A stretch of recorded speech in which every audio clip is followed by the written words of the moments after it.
Get a deeper connection with the Cougars of BYU sports. God gives us a gift, and we use that gift until he takes it away. Deep Blue. Just sitting down afterward and being really tired and thinking like, wow, I just won the U.S. championship. This is Deep Blue. Here's your host, Jason Shepard. Thanks for tuning in for a brand new episode of Deep Blue. This is the show where we get to know the person behind the number that you see on the field or the court. These are the true stories of BYU athletes from their own mouths. My guest today, very happy to have former BYU football player Kalin Hall. How you doing, my man? I'm doing really good. How are you doing? I'm doing great. It's always good to see you. I see you quite a bit. We don't ever really get a chance to talk at length. Right. But I obviously when Jaren was here, I would see you around football, and when Dawson was with the baseball team, I would see you at Miller Park all the time. So I seem to see you a lot. And boy, you're certainly one of those sports dads that's just out there supporting your kids, aren't you? Yeah. Well, I mean, that's what we do. Yeah. You know, as we have children, whatever they decide to do and the path they take, you know, as parents, we just support them. You know, we do it to the best of our abilities. And I've been very fortunate to have my kids be engaged with things that, you know, I enjoy anyway. Yeah. And so it's not a stretch for me to go to games and to sit in the stands and to bring grandkids and to, you know, see the local kids throughout the community on these different teams. So it's been a lot of fun. So. What's it like to be a grandfather? Oh, it's the best. You know, we have 4 grandkids, and Jaren's going to have another one, so we'll have a 5th one here in March. And so it's awesome. You know, you get to spoil them, you get to have fun with them. You don't do any parenting at all. Yep. You know, give them right back. We give them back when all that stuff needs to take place, and we just get to love them up, enjoy all the best parts. So it's been a lot of fun. Well, let's talk about a pretty eventful 2023 for your family. First season as the head coach at Maple Mountain High School, correct? That's correct. Right. Yeah. So, and it was the year in which your son Jaren became an NFL player with the Minnesota Vikings, drafted 164th overall by Minnesota. What has this last year and a half been like for you and your family with everything kind of going on? You know, it's kind of been status quo, I would say, for me personally, because honestly, I don't allow the external things to affect what I do daily, right? Because I have no control over it. I simply, you know, enjoy the process, and I've enjoyed the ride that has come with all of these different things. And it's just been a fun experience for me to see my kid go through what he went through, and then being able to come back to my home community and to accept a calling to be the head football coach, because it's not a job. You know, it's high school football. Yeah. You know, you don't get paid to do it. You do it as a calling to your community. And I've never coached in my community, although I've been around and I've coached for well over 26-odd years at the high school level. And so it just was an opportunity for me to come back and to pay it forward to my community. So, what was the transition like for you as a dad, going from BYU quarterback Jaren Hall's dad and supporting him in that role, and now supporting him as an NFL quarterback? What was that transition like? I don't know. I think that, like, for me, being that, you know, I had an opportunity to play a little professional football. I've had several friends that have played. I've had nephews play. I've had extended family members playing in NFL. And so I've had a little bit of an idea of what it is. And I've always prepared myself, because I always thought Jaren would get an opportunity to play in the NFL. Quite frankly, I thought KJ would have, had it not been for the injuries. Sure. But I just prepared myself to understand that, first and foremost, that, you know, it is a business. It's something that you can't count on, but you can be grateful for. And at the end of the day, I just am there to support my son in any capacity that I can, and to, you know, keep him in a position where, you know, emotionally he doesn't get too high or too low, and just understand the nature of any professional sport in such that it is a business, and it's quite often some people may say it's a cutthroat business, right? For lack of a better term. And ultimately, you know, I my emotions never ran high or low. I just was, because I knew how hard Jaren worked, first and foremost, and I know that he can play in that league. And I told him as recently as a month ago, I said, hey, you're going to have a great NFL career. You just always steady the course and do what you've always done. Be you, be genuine, be authentic, and work harder than everybody else on the right things. So, as a dad, and this is with all of your children, are you the type of dad that will solicit advice, or do you wait for your kids to come to you and ask for something like that? I think it really depends. Mostly I'll wait until they come and ask me. But if I see an area in which I've had some experience or or I've had someone give me some information that I believe is pertinent and that could help, then I would share that. But ultimately, my kids they're grown. They should be able to make their own decisions. Ultimately, it's their own free agency to do as they see what's best in their favor and their family's favor. So thereby, I don't give too much advice. I try to give less advice on anything that deals with work and sports and more advice on the things that come from a spiritual nature. So, well, I don't know how many opportunities I'll have to do this, so I'm going to take this opportunity to do this now. As a father myself, I know what it means to me when I hear people from the outside will come up and compliment my children. That obviously makes me proud as a dad. Yeah. And so, like I said, I've gotten to know Jaren pretty well over the years. I got to know Dawson pretty well with the baseball team. And I've got to tell you, with those two children particularly, because those are the ones I got to know, you could not ask for two better young men. Yeah. And those guys, they're great human beings. They're kind. They're generous. They're obviously fantastic athletes, but as people, you and your wife did a fantastic job with those two young men. Well, and I think Holly did a phenomenal job, more so than me.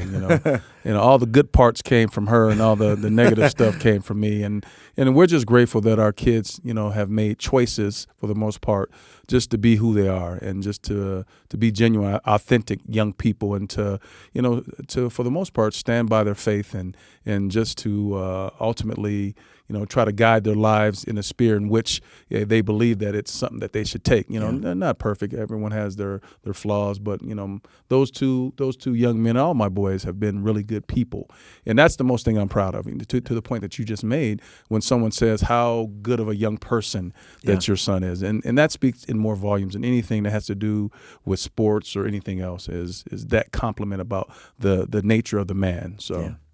Let's go back to you were talking about your first year as the head football coach at Maple Mountain. Was that always something that you wanted to do? Is it something that maybe you didn't think you'd have the opportunity to do? Take me through that. Well, no. Like I mentioned, I've coached high school football for an awful long time. Yeah. I've coached at Payson High School with Jamal back in early 1998, I believe. Coached at Spanish Fork with Scott Brumfield. And then I coached with my brother Andy Stokes at Tentview for like 5 or 6 years. And then when this opportunity came up in my home area, literally the high school is not more than 3 minutes from my house. All of my sons went to school there. I never coached there because I didn't want to coach my kids. Sure. Right? I just didn't want to be a part of that process. Actually, when Kyson was in his sophomore and junior year, from Kyson's sophomore year on, I was coaching at Tentview while he was playing at Maple Mountain, and so it was never a matter of me having an opportunity to. I just never wanted to. Gotcha. Right? Okay. And when this opportunity opened up as the head coaching position came available, I was like, you know what? It's no better time than now. I have just my daughter, who's a soccer player, unrelated to football. I love the game of football. I love the kids in my community. I think that our community is absolutely a phenomenal place to raise a family. Thereby, I wanted to try to instill some core values in which I brought my kids up on this football field. And plus, I think there's so much talent from just a playing perspective and a player perspective in my community that there is a powerhouse to be developed there at Maple Mountain. And I wanted to be a part of that. And I believe they had a lot to give. And I have a lot of friends that wanted to volunteer their time as well. A lot of guys that played professional football, high-level college, coaching at the college level. So I have a phenomenal staff of men that volunteer their time to our community. It's a lot, mind you, right? Because, I demand a lot. Because my theory is if you're going to do it the right way. And it's not about, are you doing too much? No, it's like, we're not doing anything that other successful programs in the state are doing, right? That's what we're bringing. It's a lot different than what was there previously. There's a lot more demands, a lot more time. But, if you want to do it, then do it the right way. So, what life lessons have you learned as a result of football, whether it's playing football, whether it's coaching football, and how do you use those to inform your players about what this game can do for them? Well, I think it's honestly, it's the ultimate team sport. All 11 guys have to rely on all 11 guys for any given play to work. Unlike, baseball or basketball where, a guy can hit a home run or he can make a diving catch out in the outfield, or an individual on the basketball court can take the ball in his hand and, dominate the ball, score and whatnot. In football, if one guy doesn't do their job, then the play breaks down, regardless if it's on offense or defense or special teams. And so you learn to rely on someone else, genuinely rely on someone else for that event to take place the way it's supposed to. And, you try to tell the kids that, hey, look, all of you guys have to come together collectively.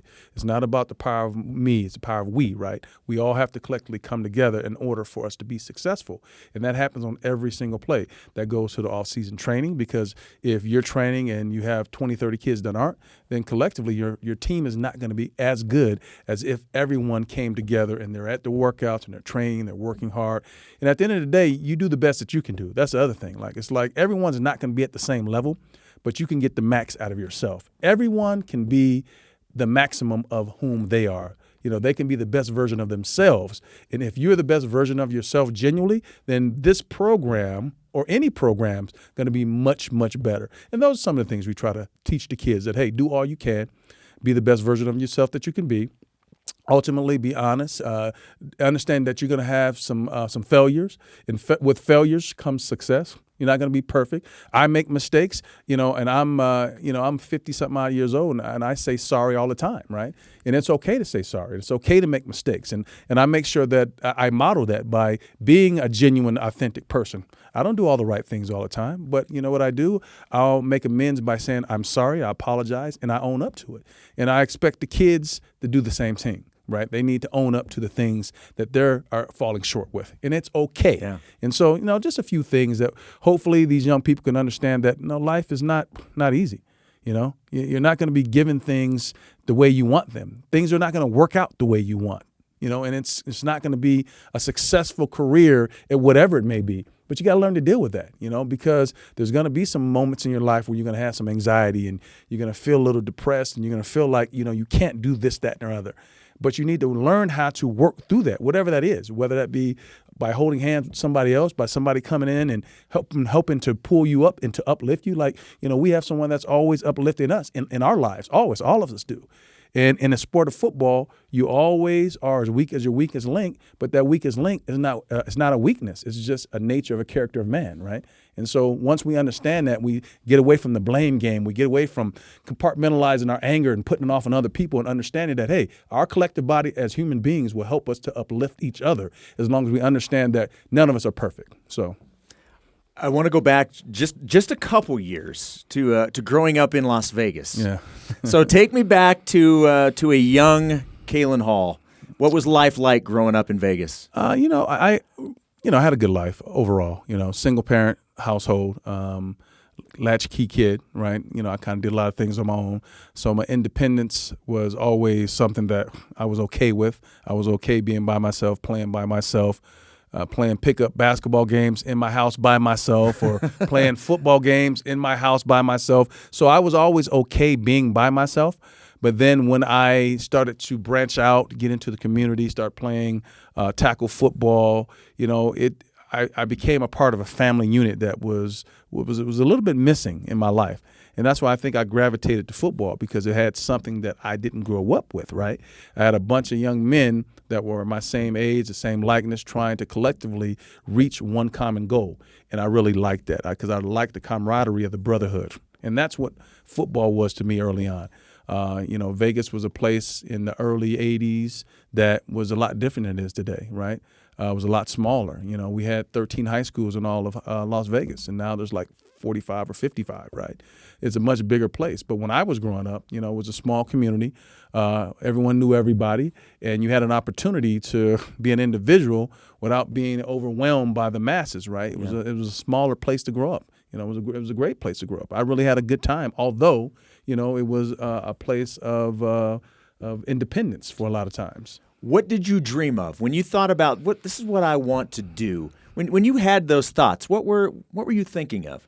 Honestly, I always wanted to play professional football, right? I mean, once I became aware of the game, right? Once I was introduced to it, that was my goal. It was to play professional football. It was to go to college. It was to to be like Walter Payton or to be like Billy Sims. Those are some of the early guys. I was a running back, and I wanted to emulate those guys. And then when Barry bust on the scene a few years, I wanted to be like Barry. I was the smallest guy, and so that was always the goal for me, was to play professional football. So. Well, and in high school, you were the Gatorade Player of the Year in high school. Yeah. Tell me about the recruiting process. What was that like for you? Because every athlete has their own individual story and situation with their recruitment. What was yours like? So, I had a lot of interest from a lot of schools in that era. When Barry Sanders was playing, and you had Thurman Thomas and some of the greats that met some of the metrics that I had. And, I had a little boogie. I could move a little bit. The one thing that I overlooked was the factor that I didn't really like going to school. Being a latchkey kid, I developed some bad habits, right? I developed some habits that that ended up costing me opportunities to go on to Division I school out of high school. Thereby, I didn't qualify out of high school, so I had to go to junior college ranks. And with that being said, my recruiting process was such as coaches would come in, man, we love your film, Kalin, because there wasn't video that you could send.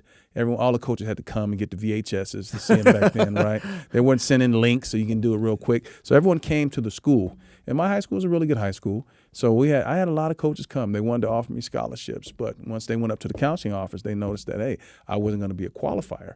Thereby, it was like, hey, we'll see you in a couple of years. We look forward to recruiting you. So that's the process I took. I went up with Coach Greg Croshaw up at Dixie College, a powerhouse at the junior college ranks, and I went and did that thing, and I ended up winning the Heisman Trophy for junior college. That's right, Player of the Year. And I had scholarship offers to anywhere I wanted to go to, and it ultimately came down to BYU because when I came up here, I had a religious experience that I felt as if this was the place that I needed to be. It wasn't the right place for me from a play style. There was a lot of other places that ran the ball, that were dominant with the tail eye back formation that I could have went to and had a very, very successful collegiate career. But it came down to more than that. I had a feeling that there was more than football for me here. And there was things that I needed to accomplish here at BYU, and they weren't necessarily football related. And so that's why I made the decision to come to BYU. And it wasn't a football decision. It was based off of a spiritual impression that I had, and I had to go with it because I knew it was what I needed to do. All right, we are going to take a quick break, and we will get into that when we come back. More with Kalin Hall here on the Deep Blue Podcast on BYU Radio.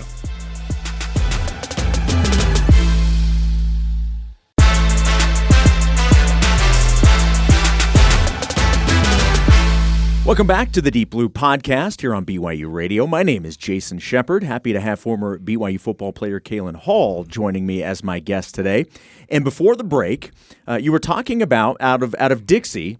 Yeah. You had a lot of success at Dixie, and you had an opportunity to go pretty much wherever you wanted to go. But BYU was the place that you ended up at, but you said it was not a football decision. Right. Explain what you're talking about. I mean, honestly, it's like at that point in time in my life, I had just a year previous to that decision time, I was baptized a member of the Church of Jesus Christ of Latter-day Saints, and I had a little change of heart and mind on what I really wanted out of life. Right, I still wanted to play. I wanted to play professionally, but I knew there were some other things that I needed to accomplish, right, to make me a more grounded person. And so when I came up to BYU on a recruiting trip, it just felt peaceful. It felt like home. Although my mom didn't necessarily want me to come to BYU, she wanted me to take some of the other opportunities that I had. Would have been a little bit easier path to get to the professional ranks and whatnot. But for me, it was more about, man, there's some voids in my life that I need to fill, and where I'm going to fill those and where I'm going to become a complete person is here. And that's, and I knew that I could play good football here. They played, Notre Dame and Penn State. And I knew that there still would be good football to be played, but it wasn't necessarily the primary reason for coming here. And so that's kind of why I made that my decision. I do want to ask you about your conversion story, but before I do that, what role did religion play in your life growing up? Was there a role that it played?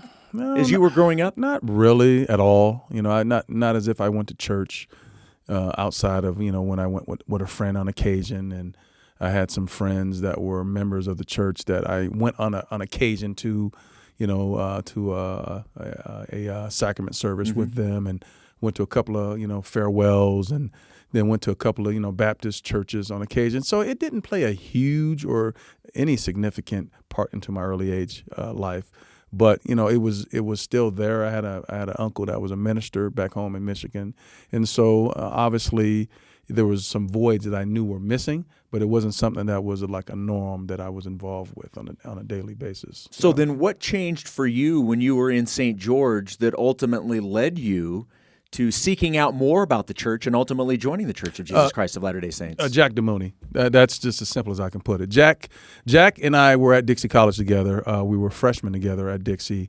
And at one of our practices, it just so happened that I did something. I made a move, and he's like, "Woo, you remind me of my man Thurman Thomas." And I was like, "Thurman Thomas?" I said, "Man, I'm a huge Buffalo Bills fan. I love Thurman Thomas." And so it just struck up a kinship and a friendship from that encounter on the football field to a similarity that we had in professional teams in which we liked with the player and the team. And then from there, it just was like, hey, man, I just started to hang around JD and some of the fellas that was there with him, and we just became friends. And, the family draw of the Polynesian community was a draw for me, because how family-oriented that they were. And I didn't grow up like that, right? And so that was like I said, some voids, right? That was a void, right? The nature of family, important family was, and then we started going up to Salt Lake, going up to the Ivy Towers together, and staying at the Kafusi's house, Jeff Kafusi and Mr. and Mrs. Kafusi. They used to have us up to their house, and you just saw this love, and you saw this family orientation, and I was like, man, this stuff right here, this is what it is. This is what it's all about, and that's the things that I was missing growing up. Right, I didn't grow up with a father in the household, and you see these solid foundational families with mom and dad and all these brothers and sisters, and those are the things that were missing. And so I wanted that, and so that made the conversion process much easier for me to accept, because there was already things that I was missing. And so when Jack introduced the missionaries to me, it was a smooth transition, right? Because I was ready to receive the elements that dealt with that type of thing. So what, or maybe how, has that decision, and I realize this is a very loaded question, and you probably could spend the rest of the time. Yeah. What has that decision meant to you, and what course had that one decision put you on? Now you look back on everything. Look, quite frankly, I'd have been in Oklahoma State. I would have been in Oklahoma. I could have been at Michigan State. I would have been in a much different place. I would have never met my wife. I would have never had the core values that I have today. Thereby, I would never have gotten married as early as I had. I wouldn't have had my children when I had. And so the sequence of actions that took place based on Jack being the devout follower of his faith that he was allowed me to be receptive to the message that he was given. Thereby, the whole outcome of the Hall family and the Hall sons and the Hall daughter would have changed. It would never have been. We never would have been at BYU. None of my four boys would have ever came to BYU. Jaren's success, KJ's success, Dawson's success, all those successes, the things that Kyson was able to accomplish, none of those things would ever happen. The relationships and friendships that were made, and the extension of our very large extended family now with all of our extended relatives and family members, it would never have been the case. None of this would have happened. This is a fraternity, right? It really is. BYU is something that it extends beyond just the sport itself. I have so many friends, and I have so many extended nephews and nieces, and my kids know so many different people because of the choice that I made to accept what I accepted, over 30 years ago. And it means the world to me, right? This place means a lot. And it's not just about the sport itself. It means a lot, and it goes deep. Well, I know you had said that when you chose BYU, it was for more than just football, but the football was pretty good. The football tradition was very, very good. Yeah. So talk to me about the football side of coming to BYU and the opportunities that were presented to you when you got here. Yeah, look, I was able to become a more rounded football player, right, because of the style of play that Coach Lavelle had introduced to BYU, a wide-open passing game. And as a pure I-back, I was used to getting 35, 40 touches a game carrying the ball. Now, you get maybe 10, 12 touches, but you can have an opportunity to go catch, 10 balls, right? So you became a more well-rounded player. I was able to, improve my hands and improve my intellect on blocking schemes. I became very aware of, pass protection and slides and back-end defenses and offensive schematics, and it allowed me to become a better overall football player. Maybe it didn't necessarily fit my ultimate skill set. I could have done, better things from a statistic standpoint somewhere else. But, man, I became a much better player. Got in some big games, had some wonderful rivalries, was able to go to Notre Dame and go to play Penn State and, play all these national powerhouses. And, we were able to do some really special things when I was here. And the teammates that I was able to play with, man, these guys are some of my best friends even to this day. And we played some really good football. We won some conference championships. We went to some bowl games. And you know what? We played some of the best around the country. So it was a lot of fun. I want to ask you about one of those teammates. What type of role did a guy named Jamal Willis play on you in your life? Oh, Jamal's a great friend of mine.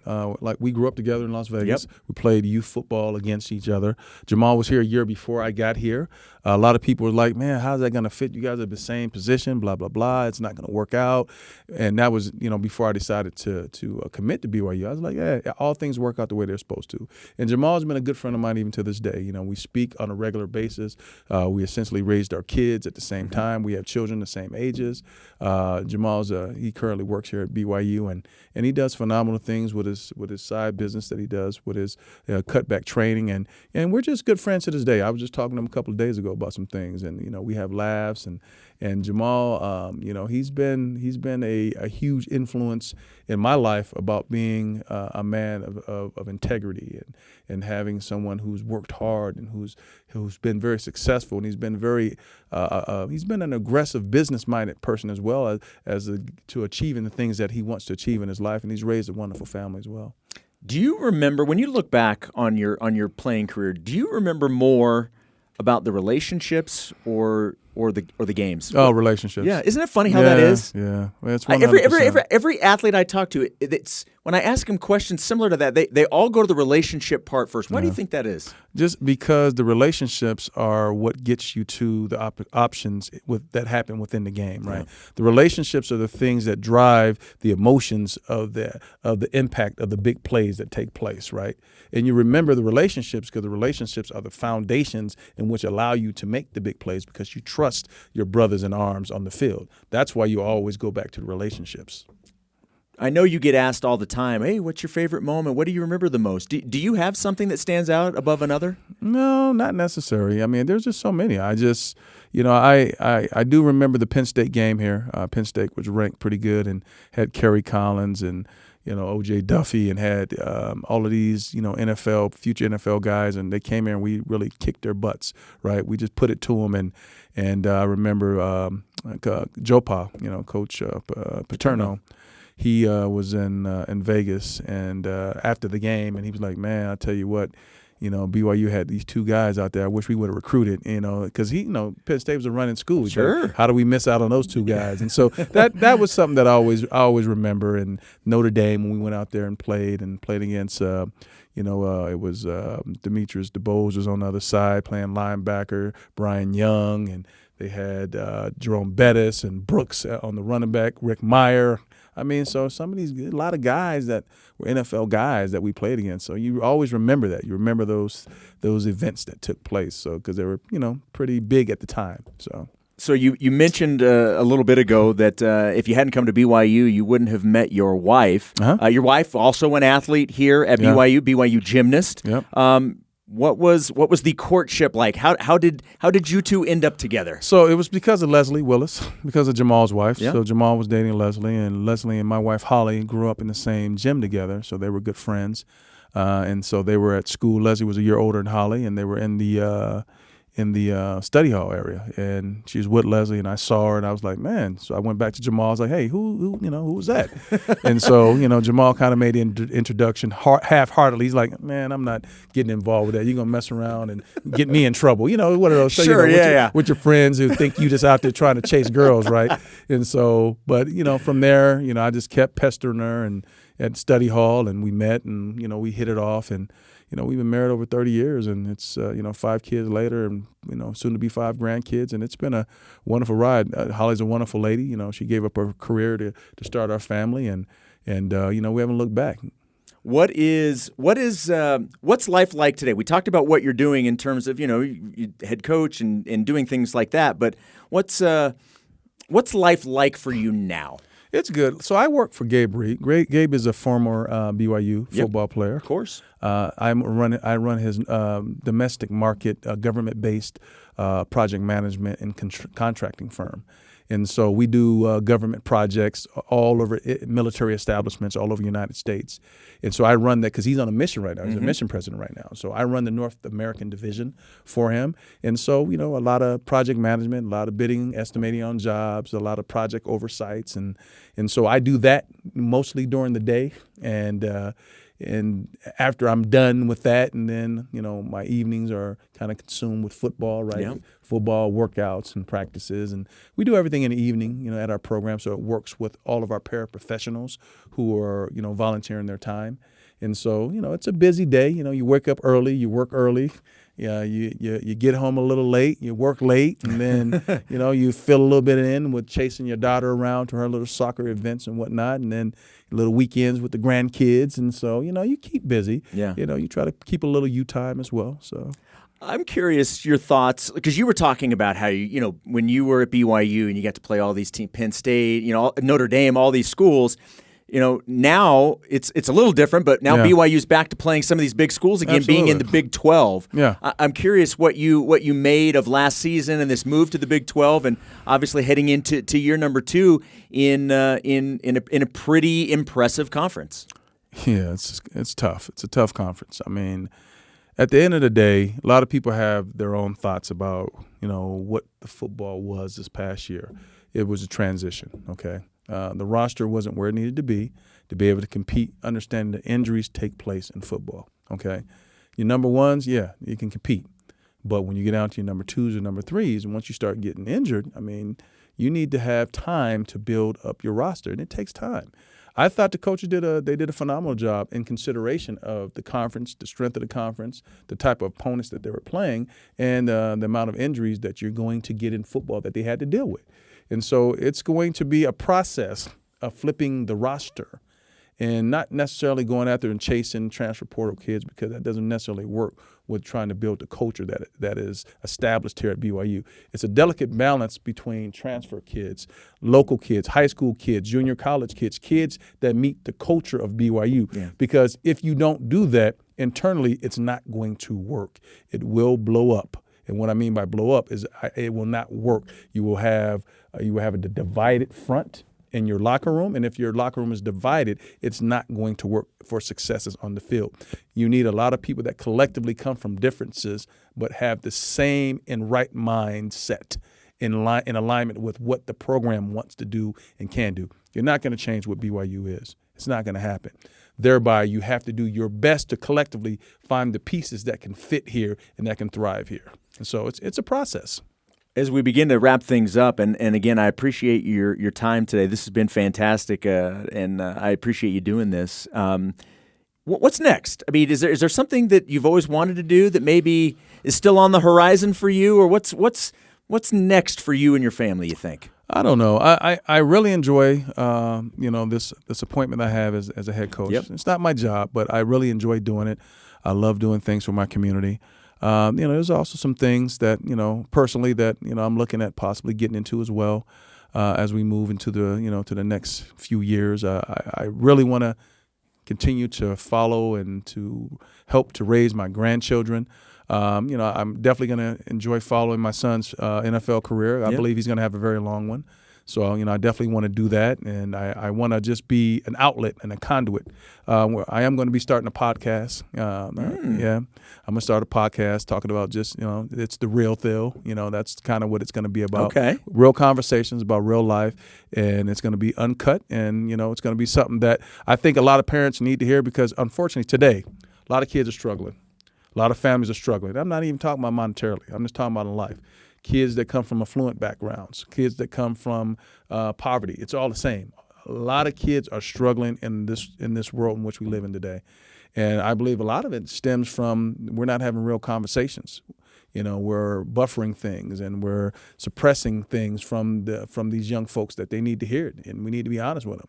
And there's been a lot of apathy going on in our society. And unfortunately, we can call it whatever we want, but the way I see it, I think more people need to have honesty with love and with care in order to be able to get beyond a lot of the stuff that is dragging people down. It's sad. It's a sad statement to make of where we are. The wonderful country in which we live in, the best in the world, but we still got to fix some things. And I think that being honest and doing it with love and having a Christ-like influence, I think those are some of the things that can help. All right, so let's go down the list here then. So former football player. Yep. Businessman. Yep. Head football coach. Yep. Dad. Yep. Husband. Yep. Grandfather. Yep.